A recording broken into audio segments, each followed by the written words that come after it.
of Plymouth Plantation, Book 1, Chapter 10. The Pilgrims seek a site for their settlement and discover the harbor of New Plymouth, November-December 1620.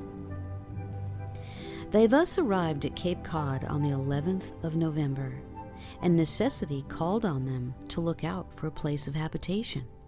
Having brought a large shallop with them from England, stowed in quarters in the ship, they now got her out and set their carpenters to work to trim her up. But being much bruised and battered in the foul weather, they saw she would be long mending. So a few of them volunteered to go by land and explore the neighboring parts, whilst the shallop was put in order. Particularly since, as they entered the bay, there seemed to be an opening some 2 or 3 leagues off, which the captain thought was a river. It was conceived there might be some danger in the attempt, but seeing them resolute, 16 of them, well armed, were permitted to go, under charge of Captain Standish. They set forth on the 15th of November, being landed by the ship's boat. And when they had marched about the space of a mile by the seaside, they espied 5 or 6 persons with a dog coming towards them. They were savages. But they fled back into the woods, followed by the English, who wished to see if they could speak with them, and to discover if there were more lying in ambush. But the Indians, seeing themselves followed, left the woods and ran along the sands as hard as they could. So our men could not come up with them, but followed the track of their feet several miles. Night coming on, they made their rendezvous and set sentinels and rested in quiet. Next morning they again pursued the Indians' tracks till they came to a great creek, where they had left the sands and turned into the woods. But they continued to follow them by guess, hoping to find their dwellings. But soon they lost both the Indians and themselves, and fell into such thickets that their clothes and armor were injured severely. But they suffered most from want of water. At length they found some, and refreshed themselves with the first New England water they had drunk. And in their great thirst they found it as pleasant as wine or beer had been before. Afterwards they directed their course towards the other shore, for they knew it was only a neck of land they had to cross over.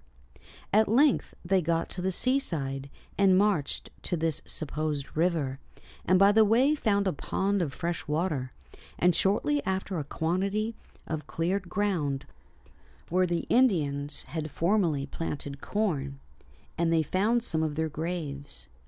Proceeding further, they saw stubble where corn had been grown the same year, and also found a place where a house had lately been, with some planks, and a great kettle and heaps of sand newly banked, under which they found several large baskets filled with corn, some in the ear of various colors, which were a very goodly sight. They have never seen anything like it before. This was near the supposed river that they had come to seek.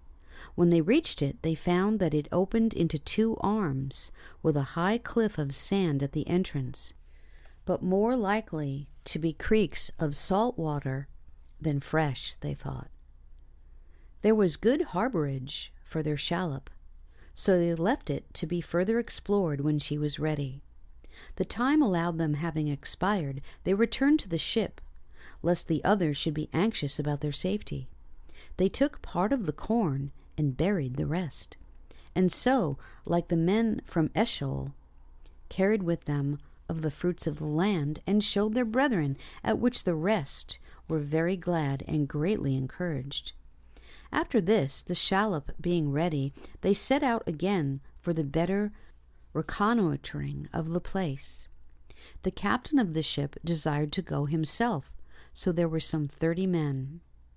However, they found it to be no harbor for ships, but only for boats. They also found 2 of the Indians' houses covered with mats, and some of their implements in them. But the people had run away, and could not be seen. They also found more corn and beans of various colors. These they brought away, intending to give them full satisfaction when they should meet with any of them, as about 6 months afterwards they did. And it is to be noted as a special providence of God and a great mercy to this poor people, that they thus got seed to plant corn the next year, or they might have starved. For they had none, nor any likelihood of getting any, till too late for the planting season. Nor is it likely that they would have got it if the first voyage had not been made, for the ground was soon all covered with snow and frozen hard. But the Lord is never wanting unto his in their great need. Let his holy name have all the praise. The month of November being spent in these affairs, and foul weather coming on the 6th of December they sent out their shallop again with 10 of their principal men and some sailors upon further discovery, intending to circumnavigate the deep bay of Cape Cod. The weather was very cold, and it froze so hard that the spray of the sea froze on their coats like glass. Early that night they got to the lower end of the bay, and as they drew near the shore they saw 10 or 12 Indians very busy about something. They landed about a league or 2 from them, though they had much ado to put ashore anywhere. It was so full of flats. It was late when they landed, so they made themselves a barricade of logs and boughs as well as they could in the time, and set a sentinel and betook them to rest, and saw the smoke of the fire the savages made that night. When morning came they divided their party, some to coast along the shore in the boat, and the rest to march through the woods to see the land, and if possible to find a fit place for their settlement. They came to the place where they had seen the Indians the night before, and found they had been cutting up a great fish, like a grampus, covered with almost 2 inches of fat, like a hog. The shallop found 2 more of the same kind of fish dead on the sands, a usual thing after storms there because of the great flats of sand. They ranged up and down all that day, but found no people nor any place they liked. When the sun got low, they hastened out of the woods to meet their shallop, making signs to it to come into a creek hard by, which it did at high water. They were very glad to meet, for they had not seen each other since the morning. They made a barricade, as they did every night, with logs, stakes, and thick pine boughs, the height of a man, leaving it open to leeward, partly to shelter them from the cold wind, making their fire in the middle and lying around it, and partly to defend them from any sudden assaults of the savages if they should try to surround them. So being very weary, they betook them to rest. But about midnight they heard a hideous cry, and their sentinel called, "Arm! Arm!" So they bestirred themselves and stood to arms, and shot a couple of muskets, and then the noise ceased. They concluded it was a pack of wolves, or some such wild beasts, for one of the sailors told them he had often heard such noises in Newfoundland. So they rested till about 5 o'clock in the morning. After prayer they prepared for breakfast, and it being day dawning, it was thought best to be carrying things down to the boat. Some said it was not best to carry the guns down. Others said they would be the readier, for if they had wrapped them in their coats to keep them from the dew. But some 3 or 4 would not carry their guns down to the boat till they went themselves. However, as the water was not high enough, the others laid theirs down on the bank of the creek and came up to breakfast. But soon, all of a sudden, they heard a great and strange cry, which they knew to be the same as they had heard in the night, though with various notes. One of the company who was outside came running in and cried, "Men! Indians! Indians!" And at that their arrows came flying amongst them. The men ran down to the creek with all speed to recover their guns, which by the providence of God they succeeded in doing. In the meantime, 2 of those who were still armed discharged their muskets at the Indians, and 2 more stood ready at the entrance of the rendezvous, but were commanded not to shoot till they could take fell aim at them. And the other 2 loaded again at full speed, there being only 4 guns there to defend the barricade when it was first assaulted. The cry of the Indians was dreadful, especially when they saw the men run out of the rendezvous towards the shallop to recover their guns, the Indians wheeling about them. But some of the men, armed with coats of mail, with cutlasses in their hands, soon got the guns and let fly among them, which quickly stopped their violence. There was one big Indian, and no less valiant, who stood behind a tree, within half a musket shot, and let his arrows fly at them. He was seen to shoot 3 arrows, which were all avoided. He stood 3 musket shots, till one of them made the bark and splinters of the tree fly about his ears, at which he gave an extraordinary shriek, and away all of them went. The men left some of the party to guard the shallop, and followed the Indians about 1/4 of a mile, shouting once or twice, and shooting off 2 or 3 guns, and then returned. They did this so that the natives might not think they were afraid of them. Thus it pleased God to vanquish their enemies and give them deliverance, and by his special providence so to dispose that not one of them was hit, though the arrows came close to them on every side, and some of their coats which were hung up in the barricade were shot through and through. Afterwards they gave God solemn thanks and praise for their deliverance, and gathered up a bundle of the arrows, and later sent them to England by the captain of the ship. They called the place the First Encounter. Then they left and coasted all along, but discovered no likely place for a harbor. So they made all speed to a spot which their pilot, a Mr. Copin, who had been in the country before, assured them was a good harbor which he had been in, and which they might fetch before night. Of this they were glad, for the weather began to be foul. After some hours' sailing it began to snow and rain, and about the middle of the afternoon the wind increased, and the sea became very rough.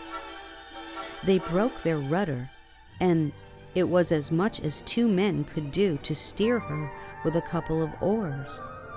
But the pilot bade them of good cheer, and said he saw the harbor.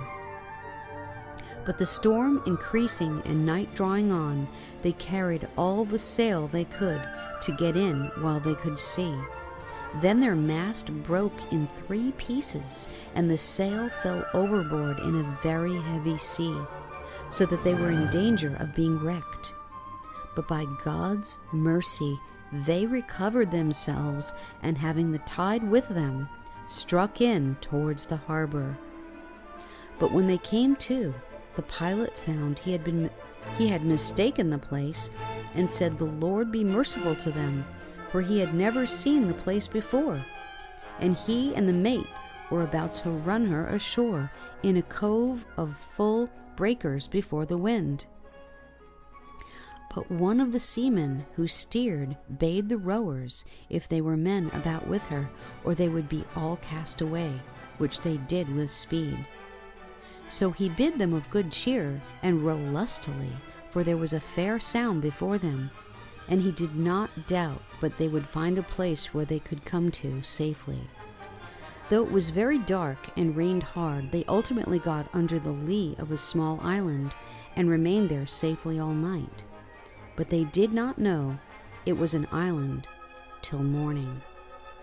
They were divided in their mind. Some wished to stay in the boat, for fear there would be more Indians. Others were so weak and cold they could not endure it, but got ashore, and with much ado made a fire, everything being wet. and when the rest were glad enough to join them, for after midnight the wind shifted to the northwest, and it froze hard. But though this had been a night of much hardship and danger, God gave them a morning of comfort and refreshment, as he usually doth to his children. For the next day was a fair, sun-shining day, and they found they were on an island secure from Indians, where they could dry their stuff, fix their arms, and rest themselves and give God thanks for his mercies in their manifold deliverances. This being the last day of the week, they prepared to keep the Sabbath there. On Monday they sounded the harbor and fit it for shipping, and marching inland they found several cornfields and little running brooks, a place, as they supposed, fit for a settlement. At least it was the best they could find. In considering the season of the year and their present necessity, they were thankful for it. So they returned with this news to the rest of their people aboard the ship, which cheered them greatly. On the 15th day of December, they weighed anchor to go to the place they had discovered, and came within 2 leagues of it, but had to bear up again. On the 16th day the wind came fair, and they arrived safe in the harbor. Afterwards they took a better view of the place, and resolved where to pitch their dwellings. And on the 25th day they began to erect the first house for common use, to receive them and their goods.